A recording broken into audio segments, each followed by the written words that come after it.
नमस्कार दोस्तों। आज की कहानी का नाम द ग्रीन माइल है। यह एक ऐसी मार्मिक कहानी है जिसमें इंसानियत, न्याय और चमत्कार तीनों का गहरा मेल दिखाई देता है। ये कहानी बहुत ही मशहूर लेखक स्टीफन किंग के द्वारा लिखी गई थी। इस पर इसी नाम से फिल्म भी बन चुकी है। इस कहानी को पूरा समझने के लिए सबसे पहले इसके पात्रों का परिचय होना जरूरी है। अगर इसे आप फिल्म के माध्यम से देखें तो बहुत ही बढ़िया रहेगा। फिर भी मैं आपका पात्रों से संक्षिप्त परिचय करवा रहा हूँ। पॉल एजकॉम यह कहानी का मुख्य पात्र और नरेटर है। ये जेल का सीनियर गार्ड है, न्यायप्रिय है, संवेदनशील और दयालु इंसान है। यह जॉन कॉफी की असली प्रकृति को समझने वाला पहला व्यक्ति है। कहानी का दूसरा पात्र बहुत ही अहम पात्र है जिसका नाम है जॉन कॉफी।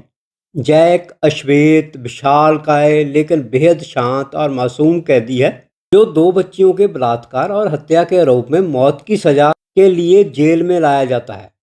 असल में ये चमत्कारी शक्तियों वाला लोगों की बीमारियां ठीक कर सकता है। यही कहानी का सबसे दुखद और रहस्यमय पात्र है। आगे है पेर्सी बेटमोर।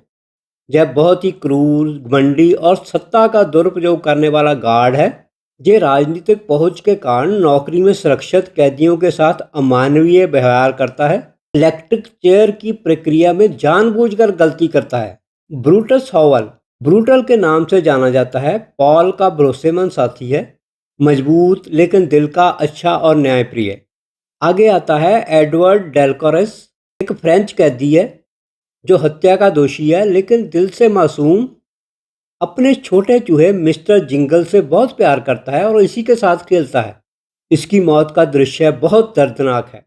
मिस्टर जिंगल्स एक छोटा सफेद चूहा, डेलक्रॉस का दोस्त। जान काफी उसे मरने के बाद फिर से जीवित कर देता है। विलियम वार्टन बिल्ली द किड के नाम से मशहूर, खतरनाक, हिंसक और मानसिक रूप से अस्थिर कैदी, असली अपराधी जिसने उन बच्चियों का बलात्कार किया और हत्या की थी। वार्डन हाल मूर्स जेल का वार्डन, सख्त लेकिन इंसानियत समझने वाला। उसकी पत्नी की बीमारी को जॉन काफी ठीक करता है।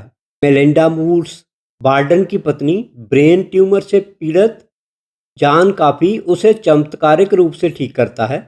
अब इलेक्ट्रिक चेयर से फांसी की प्रक्रिया कैसे दी जाती है? इलेक्ट्रिक चेयर एक पुराना तरीका था जिसका इस्तेमाल खासकर अमेरिका में मौत की सजा देने के लिए किया जाता था। कैदी को लकड़ी की मजबूत कुर्सी पर बिठाया जाता है। हाथ, पैर और छाती को चमड़े की पट्टियों से कसकर बांध दिया जाता है। सिर और पैर पर इलेक्ट्रोड लगाए जाते हैं। सिर पर गीला स्पंज रखा जाता है और उसके बाद हेलमेट लगा दिया जाता है जिसमें इलेक्ट्रोड होता है ताकि बिजली अच्छे से प्रवाहित हो। कैदी के चेहरे पर कपड़ा या मास्क डाल दिया जाता है और फिर लगभग 1500 से 2000 वोल्ट का करंट छोड़ा जाता है। शरीर में झटके लगते हैं, नसें जल जाती हैं और फिर डॉक्टर यह जांच करता है कि कैदी की मृत्यु हो चुकी है या नहीं। इस कहानी में विशेष घटना यह है कि पेर्सी बेटमूर नाम का सिपाही जानबूझकर स्पंज को गीला नहीं करता। इससे एडवर्ड डेलकोरस की मौत बहुत दर्दनाक और लंबी हो जाती है। द ग्रीन माइल केवल एक जेल की कहानी नहीं है, यह इंसानियत, अन्याय और चमत्कार की कहानी है। हर पात्र किसी न किसी रूप में यह सवाल उठाता है कि सच में दोषी कौन है। इसकी शुरुआत में सन 1996 में जॉर्जिया पाइन्स नर्सिंग होम में एक बूढ़े व्यक्ति के रूप में पाल नाम का व्यक्ति अपनी कहानी लिख रहा है। यह व्यक्ति 1932 में कोल्ड माउंटेन नाम की एक जेल में मौत की सजा पाए कैदियों के जेल में ब्लॉक सुपरवाइजर के रूप में काम करता है। इस जेल को फर्श के लिनोलियम के रंग के कारण द ग्रीन माइल उपनाम दिया गया था। 1932 में ही जॉन कॉफी का आगमन होता है जो 6 फीट 8 इंच लंबा, मजबूत, कद काठी वाला अश्वेत व्यक्ति है जिसे 2 श्वेत बच्चियों के बलात्कार और हत्या का दोषी ठहराया गया है। माइल में अपने समय के दौरान जॉन की मुलाकात साथी कैदियों एडवर्ड डेलक्रॉस से होती है जो एक कैजुअल, आगजनी करने वाला, बलात्कारी और हत्यारा है, और विलियम बाल्डविल भाइटन से जो एक विकसित और खतरनाक कई हत्याओं का दोषी है और फांसी से पहले जितना हो सके उतना हंगामा करने के लिए दृढ़ संकल्पित है। इसमें अन्य निवासियों में अर्लेन बिटरबक शामिल है, जो एक मूल अमरीकी है और जूतों की एक जोड़ी को लेकर हुए एक झगड़े में एक व्यक्ति की हत्या के लिए दोषी ठहराया गया था। आर्थर फ्लैंडर्स, एक रियल एस्टेट कार्यकारी जिसने बीमा धोखाधड़ी करने के लिए अपने पिता की हत्या कर दी थी। और मिस्टर जिंगल्स, एक चूहा जिसे डेल विभिन्न प्रकार की तरकीबें सिखाता है। पूरी किताब में पाल और बाकी गार्ड पर्सी बैटमोर से चिढ़ते रहते हैं, जो एक क्रूर गार्ड है और कैदियों को परेशान करने में मजा लेता है। बाकी गार्डों को उससे नफरत होने के बावजूद उसके साथ नरमी से पेश आना पड़ता है, क्योंकि वह गवर्नर की पत्नी का भतीजा है। जब पर्सी को पास के फायर रिज मनोरोग अस्पताल में एक प्रशासनिक पद पर ज़्यादा वेतन वाली नौकरी की पेशकश की जाती है, तो पॉल को लगता है कि आखिरकार उससे छुटकारा मिल गया। हालांकि पर्सी तब तक जाने से इनकार कर देता है जब तक उसे फांसी की निगरानी करने की अनुमति नहीं मिल जाती। इसलिए पॉल हिचकिचाते हुए उसे डेल का काम सौंप देता है। पर्सी जानबूझकर एक स्पंज को खारे पानी में नहीं भिगोता, जिसे इलेक्ट्रिक चेयर में जल्दी मौत सुनिश्चित करने के लिए इलेक्ट्रोड कैप के अंदर रखा जाना चाहिए। जब स्विच चालू किया जाता है तो करंट के कारण डेल कुर्सी में आग पकड़ लेता है और एक लंबे दर्दनाक अंत की ओर बढ़ता है। उसकी मौत बहुत दर्दनाक होती है। वो चीखता है, चिल्लाता है, लेकिन पर्सी खुश होता है। समय बीतने के साथ इस पुलिस अधिकारी पॉल को एहसास होता है कि जॉन काफ़ी, जो कि अश्वेत कैदी आया था, के पास स्पर्श के माध्यम से ठीक करने की रहस्यमयी क्षमता है, जिसका उपयोग वह पाल के पेशाब के संक्रमण को ठीक करता है।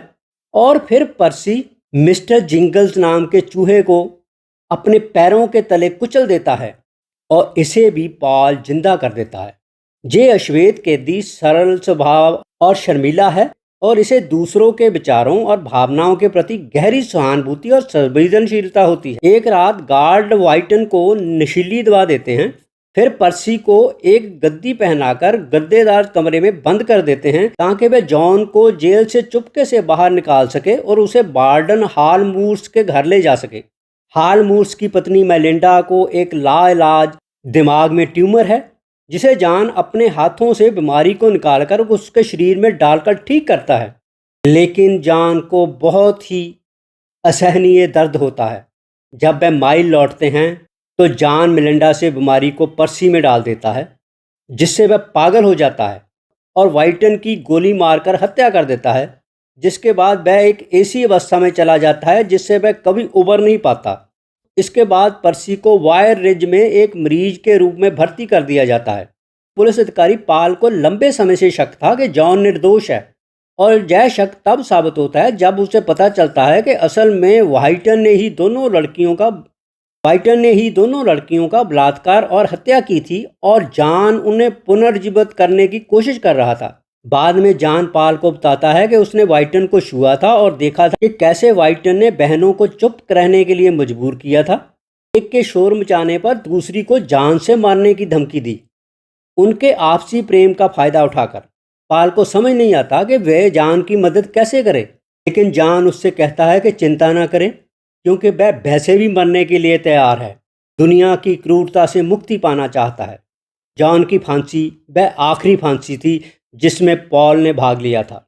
ऐसे ही पॉल अपनी लिखी कहानी के अंत की ओर बढ़ता है। वह उसे अपनी सहेली एलन को पढ़ने के लिए देता है। कहानी खत्म होने के बाद मरने से ठीक पहले पॉल एलन को मिस्टर जिंगल्स नाम के चूहे से मिलवाता है। वह चूहा पिछले 64 वर्षों से जीवित था। पॉल बताता है कि जॉन द्वारा ठीक किए गए लोगों को असामान्य रूप से लंबी उम्र मिलती थी। एलन की कुछ समय बाद ही मृत्यु हो जाती है और उसे कभी पता नहीं चलता कि अपनी पत्नी की मृत्यु के दिन पॉल ने जॉन काफी का भूत देखा था। कहानी का अंत पॉल के अकेलेपन के साथ होता है, जो अब 104 वर्ष का है और सोच रहा है कि वह और कितने दिन जीवित रहेगा। यह कहानी बहुत बढ़िया है। इससे पता चलता है कि जेल में कार्य करने वाले सभी अफसर एक जैसे नहीं होते। अगले हफ्ते फिर किसी और कहानी के साथ। तब तक आप सबका बहुत बहुत धन्यवाद।